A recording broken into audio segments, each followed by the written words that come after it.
AP ఉప ముఖ్యమంత్రి పవన్ కళ్యాణ్ గారు సింహాచలంలో ఏప్రిల్ 30వ తేదీ జరిగిన ఘటనపై ఎందుకు నోరు విప్పట్లేదు? ప్రజల ప్రాణాలు గాల్లో కలిసిపోవడానికి ప్రభుత్వమే ఏకైక కారణం అని తెలిసినప్పటికీ పవన్ కళ్యాణ్ నోరు విప్పకుండా చూస్తూ ఊరుకుంటున్నాడు అంటే ఈయన సభలలో సమావేశాల్లో మాట్లాడే మాటలన్నీ కూడా డ్రామాలే అని క్లియర్గా తెలుస్తున్నాయి. ప్రభుత్వం నాపై ఒత్తిడి తీసుకొచ్చినందువల్లే మంత్రులు తాత్కాలిక గోడను చందనోత్సవ కార్యక్రమానికి కట్టాల్సిందిగా నాపై ఒత్తిడి తీసుకొచ్చినందువల్లే ప్లానింగ్లో ఇంజనీరింగ్ డ్రాయింగ్ లేకపోయినప్పటికీ ఈ నిర్మాణాన్ని నేను చేపట్టవలసి వచ్చింది.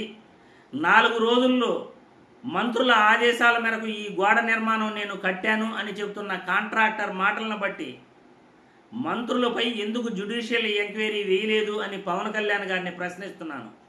ఎందుకు ఈ సంఘటనపై నోరు మెదపకుండా ఉన్నారు అని నేను ఈ వీడియో ద్వారా ప్రశ్నిస్తున్నాను. ఎందుకు బాధితులను ఇప్పటి వరకు మీరు కలవలేదు అని నేను ఈ వీడియో ద్వారా ప్రశ్నిస్తున్నాను. ప్రభుత్వమే ప్రజల ప్రాణాలను, భక్తుల ప్రాణాలను గాల్లో గలిపేస్తుంటే చూస్తూ ఊరుకుంటారా? మీకు బాధ్యత లేదా?